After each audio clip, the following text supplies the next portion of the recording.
एक तरफ मोदी जी भाषण देते हैं कि मैं देश नहीं बिकने दूंगा, मैं देश नहीं झुकने दूंगा, और बाहर निकल के जानते हो क्या बोलते हैं? बाहर निकल के बोलते हैं कि एयरपोर्ट किसको देना है, अडानी को देना है कि अंबानी को देना है? जल्दी करो, मुझे दूसरा झूठ बोलना है कि आज तक मोदी जी ने कभी प्रेस कॉन्फ्रेंस नहीं किया है। मन की बात वो करते हैं कभी, लेकिन बनारस की जनता की मन की बात को जाना ही नहीं कि बनारस की जनता का मन क्या है, बनारस की जनता को क्या चाहिए, बनारस की जनता की क्या ज़रूरत है, बनारस की जनता को क्या दिक्कत है, बनारस की जनता को क्या परेशानी है। मोदी जी ने आज तक प्रेस कॉन्फ्रेंस भी नहीं किया है। यहाँ पे आप पता कर लीजिएगा, रैली में आते हैं, हाथ हिलाते हैं, 500 करोड़, 800 करोड़, 1000 करोड़, 2000 करोड़, 50 करोड़, 60 करोड़, 70 करोड़ देते चले जाते हैं कि 500 करोड़, 1000 करोड़। पैसा तो वो पानी मुंह से हमेशा देते रहते हैं, लेकिन कभी बनारस की जनता से पूछे नहीं कि आपको क्या दिक्कत है। कभी आप ये पता कर लीजिएगा, आज तक मोदी जी जब से सांसद हुए हैं बनारस में कभी जनता दरबार नहीं लगाए। वो तो सांसद भी है ना, सिर्फ प्रधानमंत्री तो है नहीं। यहाँ आते हैं, यहाँ रात को रुकते हैं, एक दिन जनता दरबार लगा के तो पूछें कि आपको क्या चाहिए, आपको क्या चाहिए, आपको क्या चाहिए। आप यहाँ के सांसद हैं, आज तक प्रेस कॉन्फ्रेंस भी नहीं किए हैं।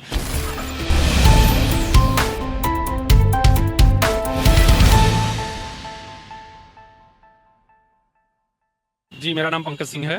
तो आपको क्या लग रहा है कि इस बार मोदी सरकार 400 पार कर पाएगी या फिर इंडी गठबंधन बाजी मार जाएगी? देखिए सर, मोदी सरकार है वो कुछ भी कर सकती है, लेकिन मेन चीज़ क्या है जानते हैं? जो मोदी गारंटी बार बार दे रहे हैं कि ये मोदी गारंटी है कि हम 400 पार होंगे। मोदी गारंटी सिर्फ एक ही गारंटी है कि भारत की जनता को, भारत की युवा को सिर्फ गुमराह कर रही है। मोदी की गारंटी है कि वो रोजगार नहीं देंगे, ये बात आप मान लीजिए। मोदी की पूरी गारंटी है कि वो रोजगार नहीं देंगे, ठीक है। मोदी की गारंटी है कि रेलवे बेच देंगे। मोदी की गारंटी है कि सारे जितने भी सरकारी आपके संस्थान हैं उनको प्राइवेट कर देंगे। एक तरह से आप मान लीजिए कि पूरे भारत को एक तरह से प्राइवेट कर देंगे, चाहे रोडवेज हो, चाहे पोस्ट ऑफिस हो, चाहे सरकारी हॉस्पिटल हो। आने वाले समय में देखेंगे इंडियन ऑयल को भी प्राइवेट कर देंगे। हर चीज को वो प्राइवेट कर देंगे, पूरे भारत को एक उद्योगपति के हाथ में दे देंगे। उद्योगपति रहेगा, यहाँ चला जाएगा, विदेश केस लड़ेगा, आप केस लड़ते रहिए। तो मोदी जी सिर्फ और सिर्फ गुमराह कर रहे हैं, ये आप जान लीजिए। मोदी की गारंटी यही है कि सारे चीज को प्राइवेट कर देंगे, चाहे जो भी संस्था हो। Railway private. एक तरफ मोदी जी भाषण देते हैं कि मैं देश नहीं बिकने दूंगा, मैं देश नहीं झुकने दूंगा, और बाहर निकल के जानते हो क्या बोलते हैं? बाहर निकल के बोलते हैं कि एयरपोर्ट किसको देना है, अडानी को देना है कि अंबानी को देना है? जल्दी करो, मुझे दूसरा झूठ बोलना है। सर, क्या प्राइवेटाइजेशन का मुद्दा उठा रहे हैं, लेकिन मोदी सरकार से जब ये सवाल किया जाता है तो वो लोग ये बोलते हैं कि इससे देश का विकास जल्दी होता है, और अगर सरकारी संस्थाओं को अगर ये काम सौंपा जाता है तो उसमें क्या होता है कि उसमें करप्शन ज्यादा बढ़ जाता है, उसमें बिचौलिए आ जाते हैं, दलाल आ जाते हैं, तो ऐसी चीजें होने लगती हैं। तो इस पर आप क्या कहना चाहिए? अरे सर, प्रशासन किसके हाथ में है? करप्शन कैसे होगा बताइए? प्रशासन आपके हाथ में है, इसका मतलब कि आप करप्शन में सहयोग कर रहे हैं।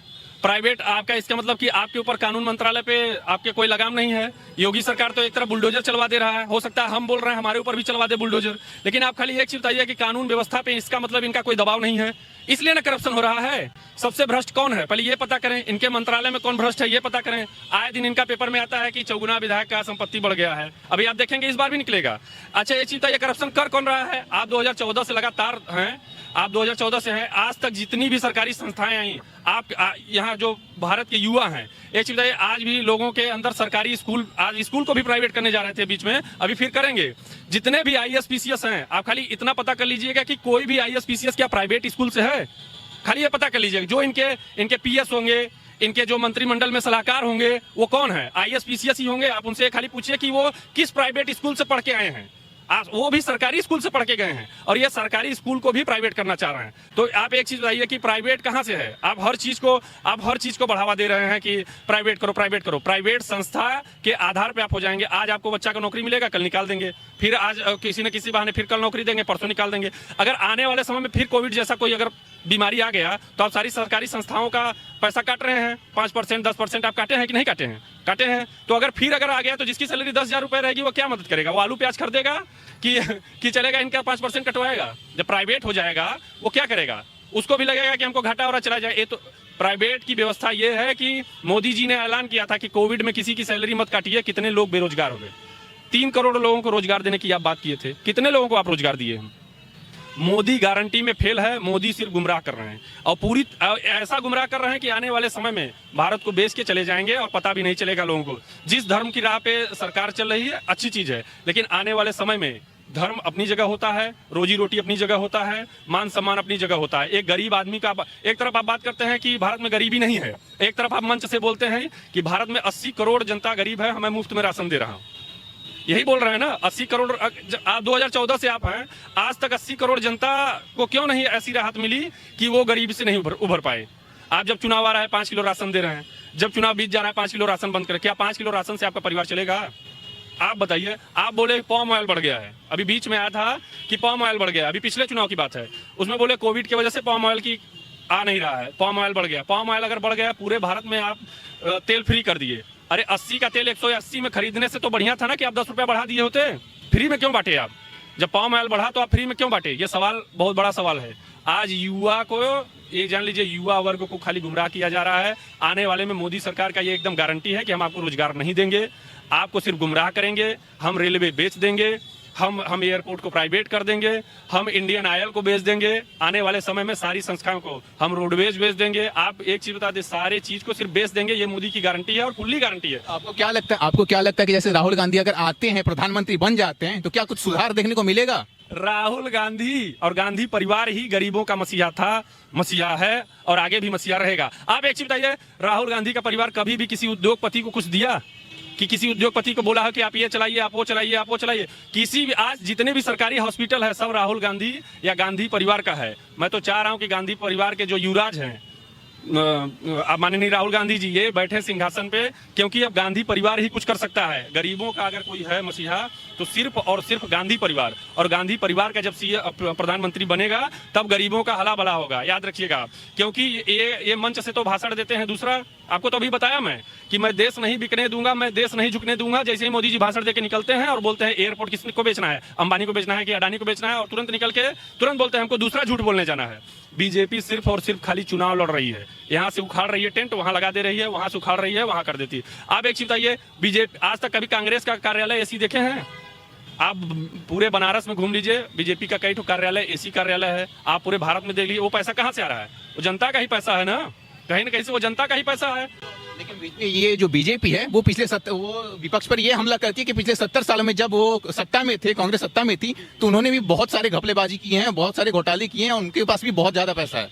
आप एक चीज बताइए, अगर बहुत सारे घोटाले किए हैं, आपके पास सत्ता है, आपके पास पावर है, आप प्रशासनिक हैं, हर व्यक्ति पे आप तंबाकू वाले से लेके गांजा वाले तक, उसके बाद दारू वाले से लेके दूध वाले तक के ऊपर ईडी की जांच बैठवा दिए हैं। आज तक कोई जेल गया?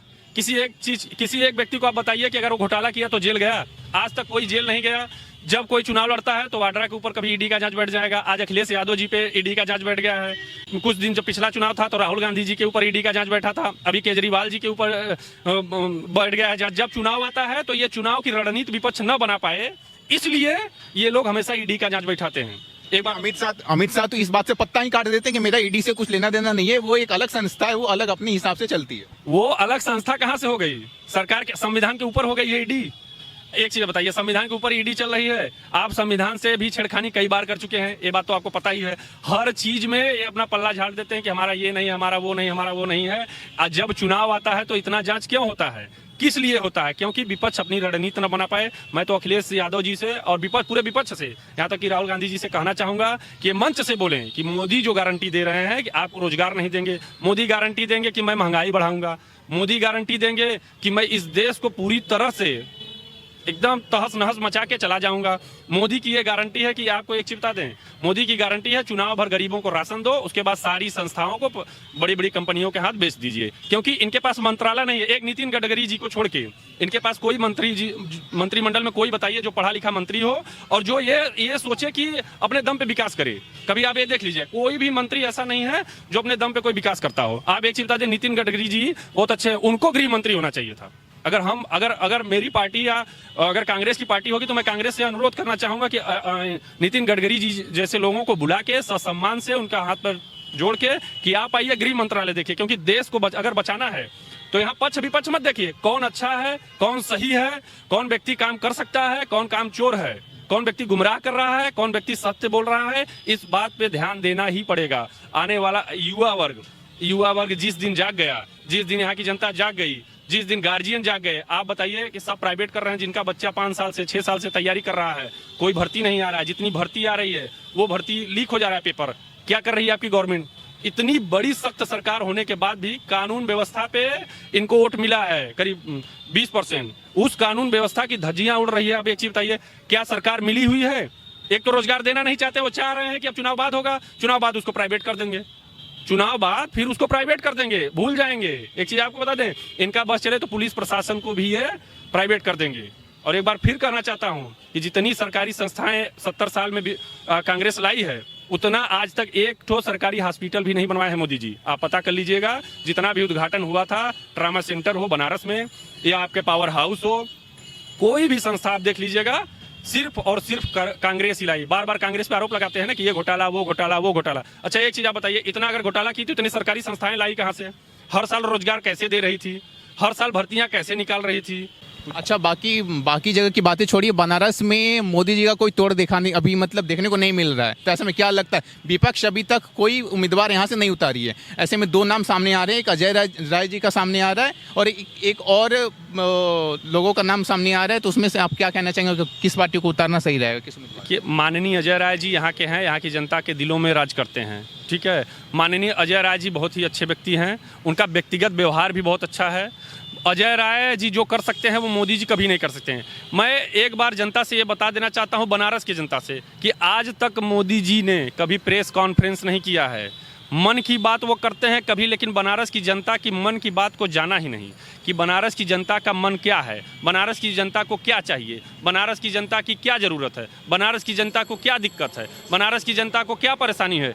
मोदी जी ने आज तक प्रेस कॉन्फ्रेंस भी नहीं किया है। यहाँ पे आप पता कर लीजिएगा, रैली में आते हैं, हाथ हिलाते हैं, 500 करोड़, 800 करोड़, 1000 करोड़, 2000 करोड़, 50 करोड़, 60 करोड़, 70 करोड़ देते चले जाते हैं कि 500 करोड़, 1000 करोड़।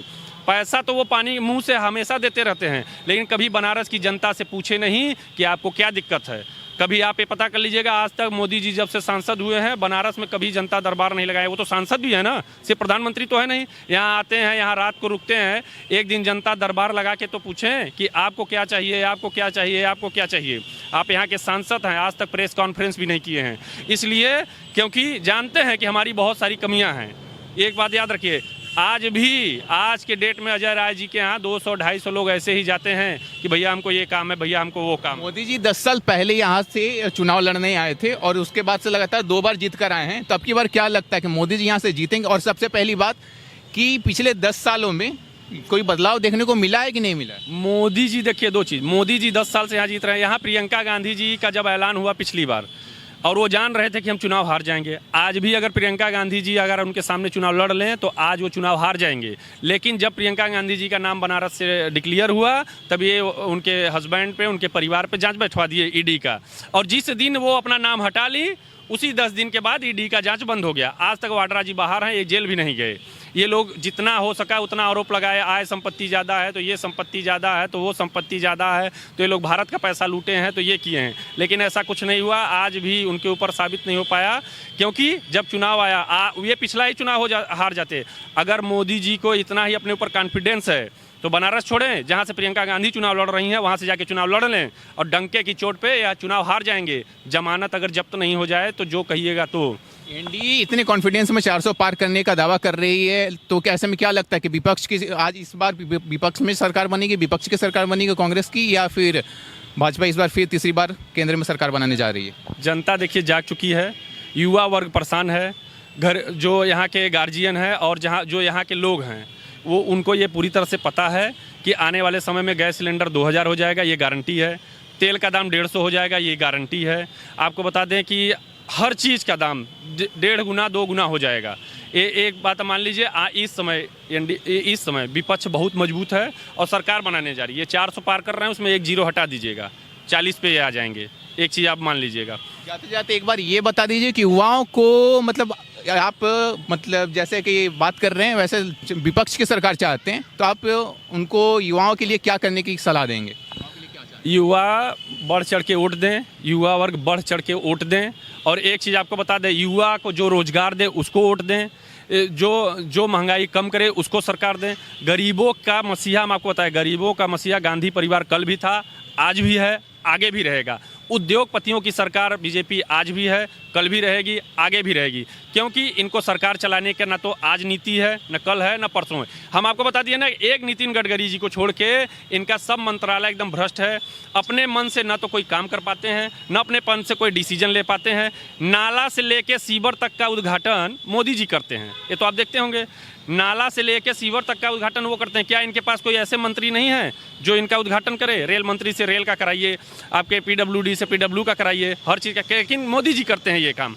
एक चीज़ आप बता दें, युवा जाग गया है, उनको मालूम है कि अब अगर नहीं जागेंगे तो कल हम सोए ही रह जाएंगे। और एक लास्ट बात बता रहे हैं, भारत की जनता को छोड़ के पूरा विश्व जानता है कि मोदी ही अकेला ऐसा व्यक्ति है जो देश बेच सकता है, भारत बेच सकता है। याद रखिए, भारत की जनता तो अभी सो रही है। प्राइवेट आप क्यों कर रहे हैं? किस लिए कर रहे हैं?